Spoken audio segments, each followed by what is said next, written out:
Here, aan U kom alle eer en lofprysing toe, want U is groot en wonderlik.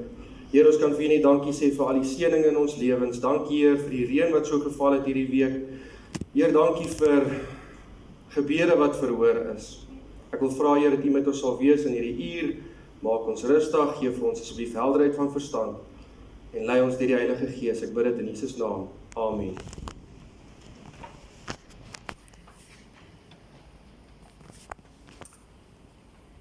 Ons geheeteks vanoggend kom uit 1 Kronieke 16 vers 30 en 31, net die twee versies. 1 Kronieke 16 vers 30 en 31.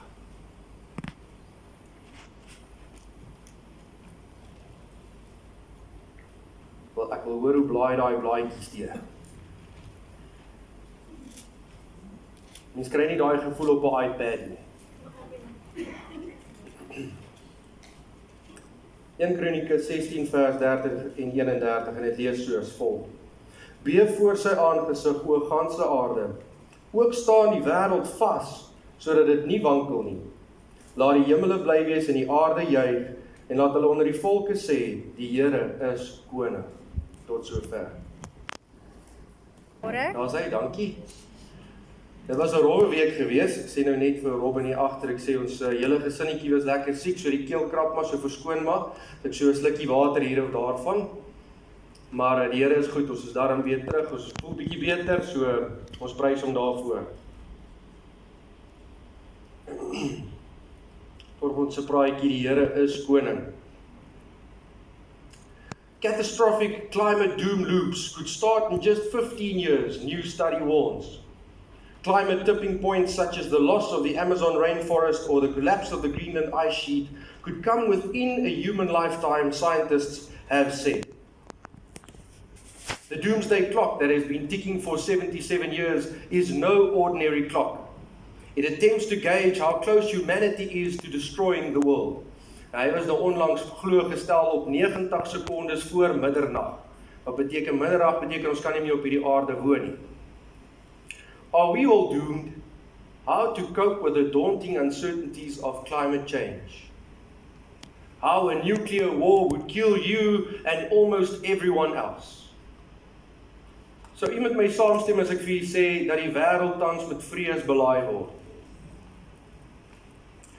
Die wêreld is al die afgelope amper 200 jaar op 'n soektog na hoop. Hoop om hierdie aarde te red van verderf. Nou, hordes artikels, hierdie is nou maar net so 'n paartjies wat ek hier aangehaal het, maar hordes artikels oor die nabyheid van ons vernietiging laat mense angsbevange raak. Seker is vir my die onderwerp en hulle steek soos die gesegde sê die kop in die sand soos 'n volstruis. Kan ons hierdie dinge net ignoreer? 'n Paar jaar gelede het sekere conspiracy theorists gesê dat sommige wetenskaplikes en goewermente die weer kan beheer. En hulle het iets genoem soos wat hulle noem die High Frequency Active Auroral Research Program of HAARP. Ek weet nie of iemand al daarvan gehoor het nie. Maar HAARP sê toe nee, wag, julle is van die pad af. Ons werk in 'n laer atmosfeer. Ons kan nie daai dinge doen nie. En toe kom maar so 'n jaar of 2 terug uit sê hulle dat Dubai maak hulle eie reën. Jy al daarvan gehoor? En so hulle spuit basies soutte in hoog in die atmosfeer wat dan die watermolekules na mekaar toe trek en dit bind om hierdie soutte en dan as dit swaar word dan val dit uit die lug uit. Toe kom maar hierdie artikel uit the weather experiment that really flooded Dubai. Dis in hierdie jaar in April die 24ste. Hulle sê hierso a Richter's experiment in Earth's atmosphere caused the desert metropolis to flood. The heavy rain of Tuesday, April 16th was initially blamed on cloud seeding, a method of stimulating precipitation by injecting clouds with tiny particles that moisture can attach to.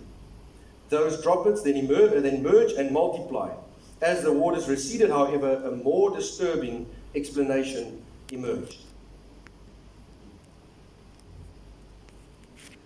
Nou, daar was 'n klomp artikels wat uitgekom het waar hulle gesê het Dubai het hierdie vloed op hulle self gebring. Sommige hulle so rondjek en toe sê hulle, nie kom maar ander wetenskaplikes later en sê nee, dis nie as gevolg van Dubai se eksperimente met die weer nie, dis as gevolg van klimaatsverandering. Dat hulle 1 jaar se reën op 'n dag gekry het. Nou 'n oproep reg oor die wêreld word gemaak. dat ons die aarde moet red. Tyd om te speel is verby, ons het nie meer baie tyd oor nie, dis oorloë, dis rampe, dis hitte, my skoonma kom kuier. En dan kom ek goed met my skoonma oor die weg. Openbaring 11 vers 18 sê vir ons, wanneer die Here kom hy om die verderwers van die aarde ook te verderf. So is daar wel diegene wat die aarde skade aandoen. Verseker, maar is dit ek in die oggend as ons motors aansluit om werk toe te gaan? Ek sou sê dis debatteerbaar, nee? Want die eindstouens sê wat ons dit nie moet doen nie, hulle vlieg in privaat vliegtuie rond. Maar hoe dit ook al sien hierdie vers gaan in elk geval nie net oor die fisiese vernietiging van die aarde nie, maar dit gaan ook oor die geestelike vernietiging van almal op aarde, nee? So wanneer die Here kom, hierdie mense wat verantwoordelik is om mense as prins geestelik te vernietig deur hulle invloed, of dit nou musiek is of teater is of valse godsdienstige leiers. Die Here kom om regverdigheid te laat geskied. Wat jy saai, sal jy maai.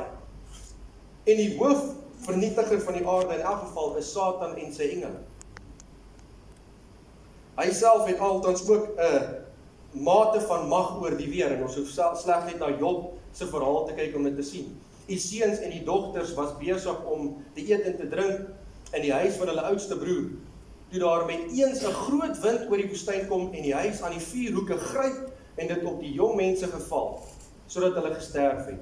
En net ek alleen het ontvlug om u dit te vertel. So Job leer vir ons dat die Satan ook 'n beheer het oor die weer. En wanneer dit aan die godsdienstige kant toe kom, Paus Fransis is die een wat al die meeste goed gesê het oor klimaatsverandering, en hy skryf 'n brief daar aan Kop 28, dis nou die vergadering vir klimaatsverandering, en hy skryf daarso, choose life, choose the future. Nou is een van sy kardinale, lees die brief, want hy self was bietjie siek gewees, en hy skryf daarso in hierdie brief, urging world leaders not to postpone action any longer, but to craft concrete and cohesive responses for the well-being of our common home and future generations. Hy self het nou al 2 dokumente hieroor geskryf, nou hy is nou nie self 'n wetenskaplike nie, maar blykbaar het hy oplossings vir alles in die wêreld luister.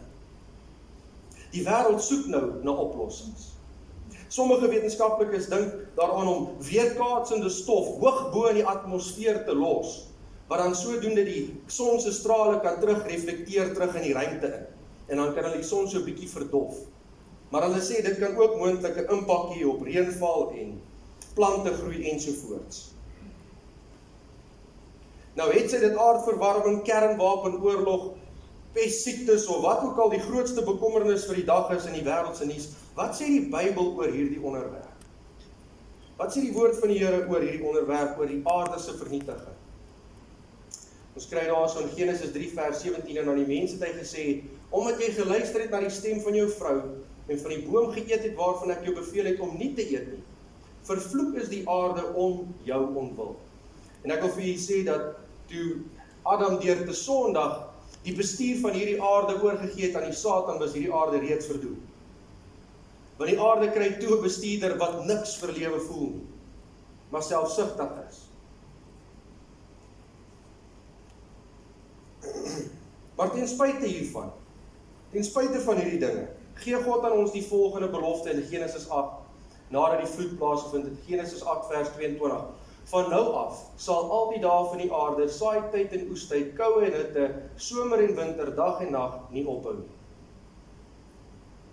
Wie is in beheer?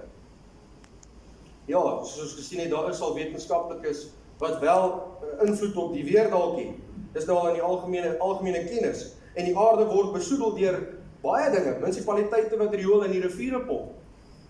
Die Satan self, soos ons gesien het, het ook sy beheer oor die weer, en hy kan selfs dinge laat gebeur. Maar ten spyte van al hierdie dinge, sê God, saaityd en oestyd, koue en hitte, somer en winter, dag en nag, gaan nie ophou nie. Wie is in beheer? Ek vra weer eens, die man so na in God se hart, Dawid skryf die volgende, en dis in ons geheeteks, 1 Kronieke 16 vers 30, beweeg voor sy aangesig o ganse aarde, ook staan die wêreld vas, sodat dit nie wankel nie. Laat die hemele bly wees en die aarde juig, en laat hulle onder die volke sê, die Here is koning. Wie is in beheer?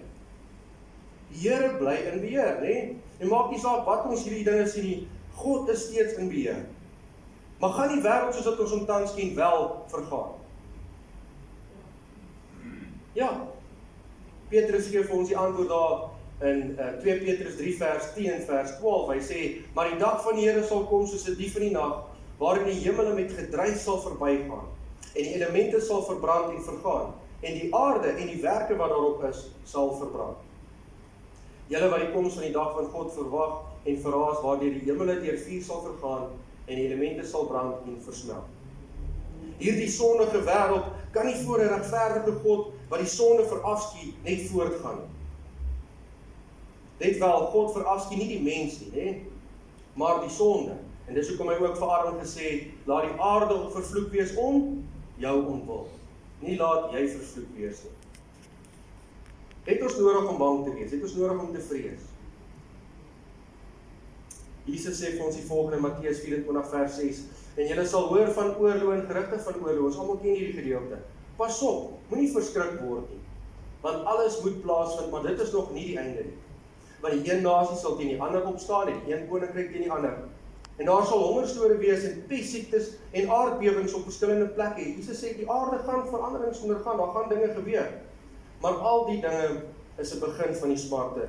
Hy sê Jesus sê basies vir ons, kyk, ek sê vir julle dat hierdie dinge gaan vooraf gebeur. So moenie bang wees nie. Ons kan met ons eie oë sien hoe hierdie dinge besig is om af te speel en prys die Here, sy koms is naby. Psalm 104 vers 5 staan daar, hy het die aardige grond op sy grondveste, sodat dit vir ewig en altyd nie wankel nie. En ons weet daai woordjie ewig in die Bybel ken baie kere ook wees totdat dit alles volbring is. Soos ons gesien het, daar gaan wel 'n tyd wees wanneer die aarde vernietig gaan word. Maar tot en met daardie tyd staan die wêreld vas. Openbaring 1 vers 17 sien Johannes vir die Here en hy val voor hom neer soos dooi aan sy voete en hy het sy regterhand, Jesus sit sy regterhand op sy skouer en hy sê vir hom, moenie vrees nie, ek is die eerste en die laaste en die lewende. En ek wil vir u sê, maak nie saak watter groot bult daar voor u lewe is vandag nie. Die Here sê vir u, moenie vrees nie. Ek is die eerste en die laaste en die lewende. Soos ons gesê het, wees ons hoop. Wees ons hoop in 'n hopelose wêreld. Die wêreld soek al vir die afgelope 200 jaar na oplossings, maar ongelukkig by al die verkeerde plekke. 'n liedjie in 1985 word geskryf in die naam van We Are The World. Wie is bekend met hom? We Are The World. Dis 'n baie bekende een, hulle het hom al by 'n paar groot events soos die Olympics en al daai gespeel. Nou, Michael Jackson en Lionel Richie was die skrywers van hom, en hulle nooi al die grootste sterre van in die 80s om hierdie lied saam op te neem. En hy het 'n paar interessante woorde, en ek wil eers 'n bietjie daarna kyk. Hulle sê, there comes a time when we heed a certain call, when the world must come together as one. Hulle sê, daar's 'n tyd wanneer ons nou moet by mekaar kom, ons moet aksie begin neem. There are people dying, and it's time to lend a hand to life. The greatest gift of all.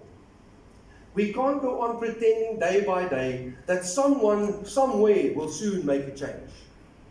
We're all a part of God's great big family. En hier laat hulle 'n bietjie godsdienstig klink, maar ons sal later sien wie hulle God is. And the truth, love is all we need. Hoor ons dit nie baie vandag nie. Love is all we need. We are the world, we are the children, we are the ones who make a brighter day. So let's start giving. There's a choice we're making. We're saving our own lives. It's true we'll make a better day, just you and me. Waar's God in daai prentjie? Oh, send them your heart so you know that someone cares, and their lives will be stronger and free, as God has shown us by turning stone to bread. By turning stone to bread. Ek sien geen reaksie hierso nie. My Bybel sê dat Jesus het nie die klippe in brood verander nie, né? Maar wat sê julle hierso? Jesus het vir die duiwel geluister en wel die klippe toe in brood verander, so wie is hulle God? And so we must all lend a helping hand. En dan begin hulle weer te sê, we are the world, we are the children, we are the ones who make a brighter day, so let's start giving. There's a choice we're making, we're saving our own lives. It's true we'll make a better day, just you and me. Die wêreld se hoop. Die mensdom. 'n President wat verkies word. Ons sien hoe groot is die presidentsie nou, die verkiesing gewees daar in Amerika. Miskien geforseerde wetgewing, moontlike godsdienstige oorlog vir klimaatswetgewing of wat ook al. Maar ons weet dat die Satan se eintlike doelwit sonder om stokkies om te draai eenheid in verkeerdheid is. Onlangs sê Paus Fransis dat alle gelowe paai na God is. Vrede word na geroep en ooreenkomste word gesoek. Godsdienstige magte kom saam om oplossings te soek vir bande van vrede, vrede ten spyte van waarheid. Hulle sê so, these religious leaders say climate change is impacting the future of religion. On ABC News. Hulle sê binne in hierdie artikel, climate change is such an overwhelming and massive issue, its impact on religion is inevitable. Says Tijo Paula Rawls, one of the ARRCC's organisers. Nou wie is hulle? Hulle sê hulle is die Multi-Faith Australian Religious Response to Climate Change. Waar hulle nou almal bymekaar basies bring. Sureka Gorinchi, National Director, sê dat climate change is redefining what it means to be a good Christian. Kan ons hierdie dinge glo? Volgende enetjie daar, how religious leaders can come together to work on global problems. Hierso is dit nie meer net oor klimaatsverandering nie. Hierso is dit nou oor al die probleme in die wêreld. Of dit nou armoede is, oorlog, morele verval. Hulle sê, hoe kan ons saamkom om hierdie probleme aan te spreek? Almal moet saamkom. En dis dan waar die term ecumenism inkom. Wie is bekend met daai term? Dis net vir my opvallend dat daar baie van ons eie mense is weet wat nie regtig weet wat hierdie term behels nie. Dit is nie net onskuldige dialoog tussen gelowiges nie. Dis nie dieselfde as wat ek en my vriend Mohammed, die islamitiese maat, ons ruil net gedagtes het. Wat glo jy? O, ek glo dit. Dis nie so nie. Ecumenisme beteken dat alle gelowe onder een dak moet kom en dis die dak van die Katolieke Kerk. Hoe kan ek dit sê? In 2000, the Congregation for the Doctrine of Faith under Joseph Ratzinger, Cardinal Ratzinger, later Pope Benedict, found it necessary to re-emphasize the centrality of the one and only universal Catholic Church for true ecumenism. Hy sê dat as vir regte eenheid om vir die wêreld om te hê in hierdie gelowe, moet ons onthou dat die Katolieke Kerk die sentrale fokuspunt moet wees. Encyclopedia Britannica sê ecumenism is a movement or tendency toward worldwide Christian unity or cooperation. It is a lively reassessment of the historical sources and destiny of what follows perceived to be the one holy Catholic and Apostolic Church of Jesus Christ. So ek wil vir u vanoggend sê, as iemand vir u weer sê, dis net onskuldige dialoog. Wil ek vir u sê, daar is die bewyse. Dit is nie. Die laaste artikel wat ek gaan aanhaal, en ek het hom juist hier ingesit, want hy is nou onlangs uitgebring. Dit is 'n groote. Hy is uitgebring deur die Institute for Orthodox Christian Studies deur Cambridge. Hulle sê rebooting ecumenism, the theological equivalent of the climate crisis, the role of urgency and accountability on the road to ecclesial interdependence. So hulle sê ons is vir mekaar afhanklik. Nou basies in hierdie hele artikel is dit nie tyd om hom neer te lees nie. Vir die kerke om relevant te bly in 'n sekulêre wêreld, 'n wêreld vol van moord, wetteloosheid, homoseksualiteit deesdae en alle ander vorms van morele verval. Vir kerke om relevant te bly in so 'n omgewing, moet die kerke hulle verskille eenkant sit en soos die state met klimaatsverandering begin saamwerk. Ons het gesien met die vorige aanbieding vir die van u wat hier was, met die swaard van die eeue, die ander aanbieding wat ek gedoen het oor die Bybel, het die Here vir ons 'n swaard gegee deur die eeue wat skeiding gebring het tussen die ware en die valse. Maar op 'n slimse manier, soos gewoonlik, verdraai die Satan die woord van die Here, en hulle gebruik hierdie volgende vers om hulle self te vestig. Hulle sê, Johannes 17 vers 21, dis natuurlik die gebed van Jesus vir sy disippels. Hulle gebruik hierdie vers, hulle sê dat almal een mag wees, net soos u Vader in my en ek in u, dat hulle ook in ons een mag wees, sodat die wêreld kan glo dat u my gestuur het. En hulle verkort hierdie vers en hulle sê, ons moet eenheid hê sodat die wêreld kan glo. Sien, Jesus soek eenheid. En ek vra, eenheid in wat? Eenheid in wat? Net so voor dit lees ons in Johannes 17 vers 17, heilig hulle in u waarheid, u woord is die waarheid. So Jesus wil hê ons moet eenheid hê, maar eenheid in waarheid. Kan ons eenheid in verkeerdheid hê? Kan ons vrede hê ten spyte van waarheid? Jesus gee vir ons die antwoord in Matteus 10 vers 34 tot 39. Moenie dink dat ek gekom het om vrede op aarde te bring nie. Ek het nie gekom om vrede te bring nie, maar die swaard. Christus wat die prins van vrede is, wat gesê het, vrede laat ek julle na, volgens Johannes 14 vers 27 sê, hy het nie gekom om vrede te bring nie, nou hoe nou? Sien, wanneer 'n mens vrede met God maak, kry jy die vrede van die hemel in jou hart. Maar jy word dan gereeld deur die wêreld gereken as 'n vyand. Christus het gekom om vrede tussen God en sondaars te vestig, maar ook deur dit word die wat die genade en vrede in waarheid aanvaar, outomaties vyande van die wat die offer van vrede van die hand wys. In die volgende vers 35 en 36, want ek het gekom om tweedrag te verwek tussen 'n man en sy vader, en tussen 'n dogter en haar skoonmoeder, tussen haar moeder en 'n skoondogter en haar skoonmoeder. En 'n mens se huisgenote sal sy vyande wees. Nou so 'n interessante stukkie. Hulle sê selfs tot vandag toe nog is dit 'n tradisie in die lande soos in Asië en die Verre Ooste, dat 'n jong bruidspaar by die ouer huis van die bruidegom moet gaan woon. En dan daar gaan die skoondogter 'n onderdanige posisie onder die skoonmoeder inneem. Nou, jy weet, twee vrouens in 'n kombuis werk nie saam nie. Dit vat net een keer vir daai skoonma om te sê, dis nie hoe 'n mens spaghetti gaar maak nie, Katrijn. Ja, dan is die gord gaar. Maar, sien, so dit het al klaar sy probleme wat dit oplewer. Maar hoe nog meer wanneer mense saam in een huis woon, waar sommiges die waarheid aanvaar en ander nie. Dit gaan net probleme veroorsaak. En dis hoekom Jesus daar sê, en 'n mens se huisgenote sal sy vyande wees. Wie vader of moeder bo my liefhet, is my nie waardig nie. En wie seun of dogter bo my liefhet, is my nie waardig nie. En wie sy kruis nie neem en my agtervolg nie, is my nie waardig nie. Wie sy lewe vind, sal dit verloor, en wie sy lewe verloor om my ontwil, sal dit vind. Jesus sê hier, dat geen menslike verantwoordelikheid, geen menslike verantwoordelikheid is 'n verskoning om nie die kruis van loyaliteit, gehoorsaamheid en diens op te neem. Daar is geen plek vir kompromie nie. Ons verwag 'n ander Jesus en 'n ander koninkryk as hierdie godsdienstige leiers wat hier gepraat wat ons van gelees het. Openbaring 21 vers 1 sê vir ons, en ek het 'n nuwe hemel en 'n nuwe aarde gesien, want die eerste hemel en die eerste aarde het verbygegaan. Wie van ons wag vir hierdie nuwe hemel en die nuwe aarde? Ek glo almal van ons, nê? Prys die Here. Die wêreld verwag 'n Christus wat hier sy koninkryk vestig. Wat net hier vinnig 'n paar probleempies vir ons uitsorteer, amper soos die Fariseërs en die skrifgeleerdes van ouds, nê? Ons soek net 'n Messias wat nou vir ons hier onder die Romeinse onderdrukking kan wegvat of hulle kan verslaan.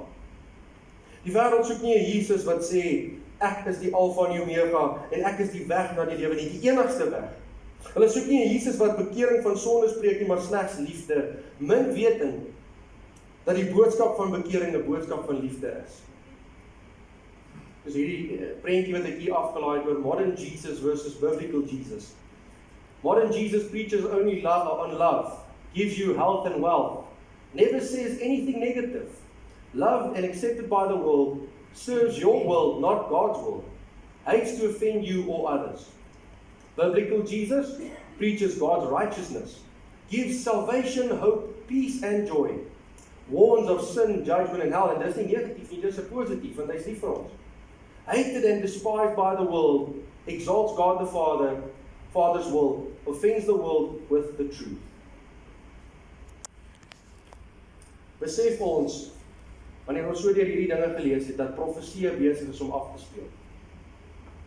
Besef ons dit werklik. Wat is ons primêre taak op aarde? Is dit om ander mense in te lig oor klimaatsverandering? Of is dit om hulle te vertel van Jesus Christus, die enigste weg, die waarheid en die lewe? Beteken dit nou dat ek nou my vullis by my kar se ruit gaan uitgooi? Nee, ons is nie al onverantwoordelik nie. Ek weet daar selfs van ons eie gemeentelede wat herwinning doen. Dis goed, né? Maar het ek aan my naaste die nuus gebring dat Jesus sy kinders uit hierdie duisternis gaan kom red? Is ek besig, aktief besig, om die waarheid wat aan my toevertrou is met ander in liefde te deel? Ek wil afsluit hierdie volgende. Broers en susters, ek wil vir u vandag sê, moenie toelaat dat die Satan vir u vrees inboesem nie. Moenie toelaat dat die nuusbronne u vreugde wegneem nie, en belangriker, die belangrikste. Moenie toelaat dat die vrees van oorlog, klimaatsverandering, valse eenheid beloftes, of pessiektes, of wie weet enigiets anders, u weerhou om die taak te verrig wat God aan ons as 7de dag Adventiste toevertrou het nie. En dit is om die ewige evangelie aan 'n sterwende wêreld te verkondig. Of ons dit wil weet of nie, die aarde soos ons hom ken, sal vergaan. Vir ander wat hier hulle koninkryk wil vestig, is dit 'n vervloeking. Maar vir 'n pelgrimsreisiger is dit 'n seën. Openbaring 14 vers 6 en 7. En ek het 'n ander engel in die middel van die lug sien vlieg, met die ewige evangelie om te verkondig aan die bewoners van die aarde, en aan alle nasies en stamme en tale en volke.